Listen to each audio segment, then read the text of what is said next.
鬼灭之刃里有一位柱，从一开场我就深信，这肯定是成长性极高的主角之一了。但谁能想到，还没见到无惨，就早早领了盒饭。没错，今天我们来讲讲，仅有2个月就成为了柱的天才少年侠柱石头武一郎。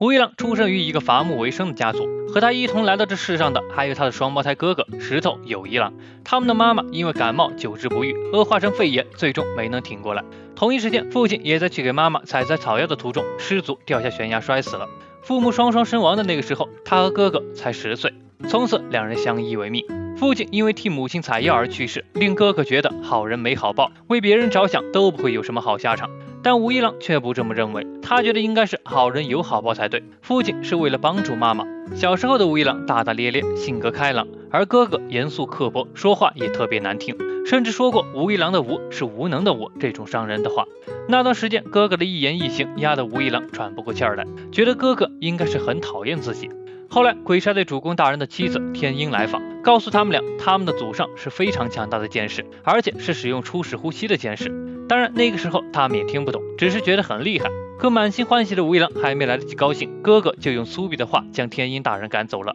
至此武一郎生出了想当剑士的想法，想帮助那些被鬼欺凌的人们。但话还没说完，就被哥哥的怒吼给吓到了。你有个屁的能耐，一个连米饭都焖不明白的臭小鬼，还想帮助别人？你这副臭德行跟爸妈一模一样。武一郎没想到自己的一番话似乎激怒了埋藏在哥哥心底里的怒气，他接着怒吼道：你哪来的那么多乐观的想法？妈妈明明身体不好还不听劝，非要继续工作才把身体搞坏的。明明外面下着暴雨，爸爸也非要去找什么狗屁草药，都跟吃了秤砣一样，怎么劝都不听。只有被上天选中的人才有能力去帮助他人，就算祖上是无敌的剑士，咱们2个小屁孩又能怎样呢？我们能做的就只有毫无意义的去送死。那个狐狸精肯定有什么馊主意，我们到头来只是被那个女人利用而已。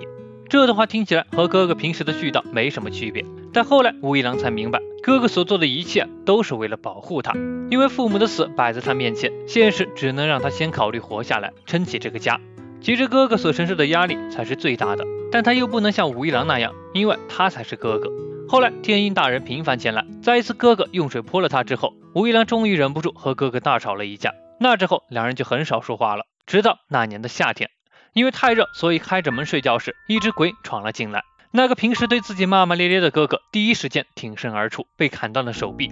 那一瞬间，武一郎眼前一片血红，由内而外喷涌而出的愤怒令他发出了嘶吼。在那之后的事儿，他就记不起来了。但回过神来时，那只鬼已经奄奄一息了。很显然是武一郎将鬼活活砍死了。直到天亮了，鬼化为尘埃，他拖着铅块一样的身体回到屋里时，哥哥已经快不行了。但即便是这样，在生命的最后一刻，哥哥嘴里还念叨着：佛祖啊，请救救我的弟弟。他是个善良的人，甚至言语中将所有糟糕的事儿都揽到自己身上，表示是因为他从中作梗，才让武一郎没有去帮助他人。似乎这样的话，佛祖能更愿意帮助他的弟弟。临走前，他告诉了武一郎，其实武一郎的无是无限的无。在那之后，武一郎被救回了主公家，但因为严重的负伤导致记忆全无，从此变得几乎没有任何感情，像从前的友一郎一样不苟言笑，且说话很难听。主公开导了他，让他好好活下去，寻求恢复记忆的方法。于是武一郎便加入了鬼杀队，并用其惊人的天赋，从开始挥刀到成为鬼杀之侠柱，仅仅用了2个月的时间。后来和其他柱一同审判祢豆子，也是武一郎在动画中的首次亮相。呆呆的表情，木愣地望着天空。和在场的其他柱不一样，他根本不关心祢豆子的事儿，天边的云朵叫什么名字更让他伤心。不过在探长打断主公说话，被他弹了3个小石子看来，他对主公还是非常敬重的。不久后，武一郎为了修道来到了短刀村，恰巧碰上了炭治郎。武一郎想用村里的格斗人偶元一灵士来练刀，但却因为小铁不愿意交出钥匙而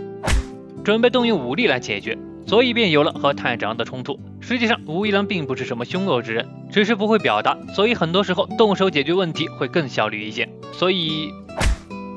等炭治郎从昏迷中醒来时，武一郎已经在和人偶练习了。可即便是以元一为原型打造的6手人偶，也经不住武一郎的摧残，不但被他打坏了人偶，还顺走了人偶的一柄刀，可以说母子感情。但也正因为这一出，让炭治郎得到了训练机会，最后实力大涨，获得了藏在人偶体内曾经的最强剑士纪国元一的佩刀。没过几天，武一郎又找到了炭治郎，想询问一下他的刀匠的位置。就在这时，潜伏在屋外的上弦之刺半天狗闯了进来，战斗一触即发。很快吴一郎就被半天狗分裂而出的扇子鬼扇飞了出去。这边的战斗只能交给了探长兄妹，因为被扇飞的吴一郎恰巧又撞成了上弦之舞玉壶。在这场对决中，吴一郎险些丧命于玉壶的血鬼术中，但也正因为如此，生死一线中他想起了探长告诉过他的话，从他的身上他看到了和爸爸一样红色的眼瞳，一瞬间所有记忆都恢复了。他想起了曾经的父母和哥哥的离去，巨大的感情起伏令斑纹瞬间显现，他的实力也有了质的飞跃。再次面对玉壶时，已经逐渐占据了上风，最后一刀将其斩首。结束了这一战后，他终于有了笑容，回到了从前大大咧咧、乐观向上的吴一郎。另一边的战斗很快也结束了，米莉抱着大家一起哭诉，都活了下来。这一刻，他也终于感受到了朋友的关心，至此他不再一个人活着。其实吴一郎不仅剑术天赋很高，智商一块也是天才级别的。在战后汇报情况的时候，对比米莉说的稀里糊涂的话，他完完整整的将斑纹的出现条件和契机整理了出来，让其他处对斑纹都有了一定的认识，替即将到来的大决战做好了准备。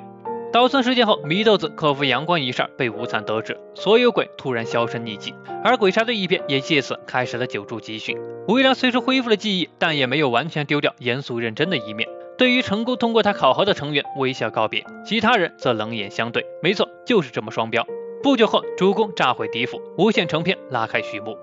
本和秦明一同前往的吴一郎被民女强行送到了上弦之一黑死木的所在点。在看到了吴一郎后，黑死木指出吴一郎是自己的子孙，这也印证了天鹰的话，吴一郎是初始呼吸剑士的后辈。不管是元一还是黑死木，他都是纪国家的后辈。虽然感到惊讶，但吴一郎还是冷静应对，奈何实力上差距太大，被黑死木一刀断臂，再被自己的刀钉在柱子上。这最后的决战可以说最惨的就是吴一郎了。在石密和秦明赶到和黑死木激战时，吴一郎这般不样了，还是加入了战斗，并且在关键时刻救了舍密一命。知道自己坚持不了多久，所以舍密限制黑死木的行动，让玄密的枪打中了黑死木。之后在石密和秦明的掩护下，成功用刀刺穿了黑死木，而他也被斩断一腿。在这一刻，吴一郎其实已经掌握了通透视剑的方法，所以才能成功刺中黑死木，并且他刺入黑死木体内的刀也变成了鹤刀模式，极大的限制了黑死木的再生。最终在众人的努力下，终于斩下了黑死木的头。可战斗还是没有结束，黑死木很快突破了鬼的限制，像无惨一样克服了斩首的危险。于是又经过了一番惨烈的战斗后，不知是黑死木的内心开始了动摇，还是鹤刀的作用，被吴一郎刺中的伤口开始崩坏，最终黑死木化为了尘埃消失了。这场战斗可以说是除了无惨之外最为惨烈的一战了，付出了吴一郎和玄弥的牺牲。玄弥至少还能完成最后对哥哥的道歉，但吴一郎却连胜利的喜悦都没能分享。在另一个时间，吴一郎睁开了眼睛，看到了哥哥有一郎。一见面，哥哥就怒斥着让他赶紧回去，但吴一郎终于也说出了自己的心里话，他是为了得到幸福而生的，为了鬼差队的朋友们而死，他无怨无悔。听了这番话，有一郎紧紧地抱住了他，向他道歉。至此，吴一郎的一生结束了。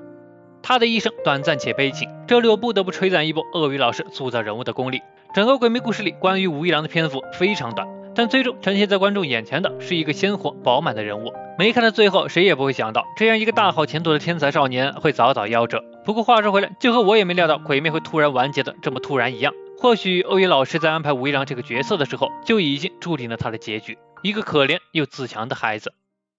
吴一郎的一生可以简单用3个阶段来概括。第一个阶段是哥哥被杀害之前，这段时期的吴一郎就像是被保护在哥哥羽翼下的雏鸟，哥哥的离去便是吴一郎真正展翅翱翔的转折点。如果没有经历这段离别，吴一郎的无或许就真的只是无能的无。这样的人物背景其实在很多作品上都能看到，但在吴一郎的身上，鳄鱼老师并没有安排像大多数热血漫一样失去亲人后成长的历程，而是直接用2个月就达到了9柱的级别一笔带过，以此强调吴一郎是万中无一的天才，也为后文是纪国子孙的身份做了铺垫，同时也起到了反衬的作用。作为子孙都强成这样，那天花板不得是神啊！第2个阶段便是哥哥离开后直到恢复记忆，这段时期的吴一郎一直处于失忆状态，加入了鬼杀队，回当2月成为侠助。如果这其中有详细剧情的话，一本《鬼灭外传》那不就出来了。最后一个阶段便是恢复记忆到牺牲，剧情里主要刻画的便是这个部分，也是吴一郎人物得到升华的部分。2场对决，单挑上弦之5玉壶，有前篇英柱和主角团激战上弦之6兄妹，还差点被团灭的经历，吴一郎单刷上午就显得非常厉害了。这里肯定会有人说，这一看玉壶就没有多吉兄妹厉害嘛？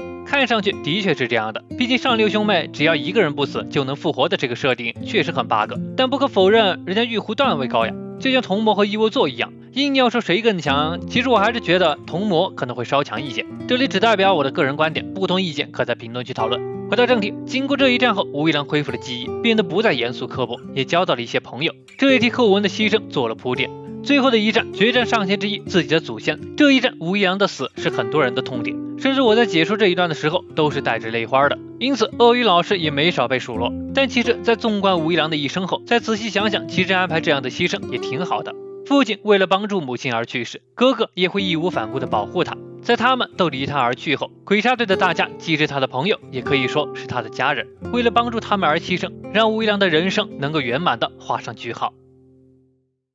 最后是关于动画以及漫画没有的资料信息，麒麟进行了简单的整理。石头吴一郎生日8月8日，年龄14岁，身高160厘米，体重56公斤，出生地东京府南多摩郡井杏山。兴趣爱好折纸，喜欢能够飞很远的纸飞机，喜欢的食物酱店煮萝卜、建造。一字形垂天远霞，朝着天空进行强力的突刺；二字形八重霞，一瞬间展出的8重连击；三字形霞散之飞沫，快速的旋转斩击，缠绕着霞光的大范围攻击；四字形平流斩，如同行云流水般的突进斩击，沿途会伴随着薄雾；五字形霞云之海，周身被大量浓雾覆盖，隐藏在其中的高速连击；六字形月之霞霄，挥洒着霞光，将周围大量目标瞬间斩断的大范围斩击；七字形龙，吴一郎的独创绝招在动作上有着大幅度的落差，看似很慢，实则能一瞬间消失，给敌人致命一击。吴一郎不能说的秘密，总是穿着大一号的衣服，这是他刻意为了让敌人不容易看出手的长度和转向、膝盖位置等身体条件的衣服，让对手难以掌握距离和他的下一步动作。那么以上就是吴一郎传的全部内容了，仅仅只是简单概述了吴一郎的一生，相关章节的详细解说已经整理到简介区，配合传记使用更能了解人物哦。下期人物预告，上弦之3一无作。喜欢本期视频的别忘了关注和订阅哦。那么本期视频到这里就结束了，我是麒麟，我们下期再见。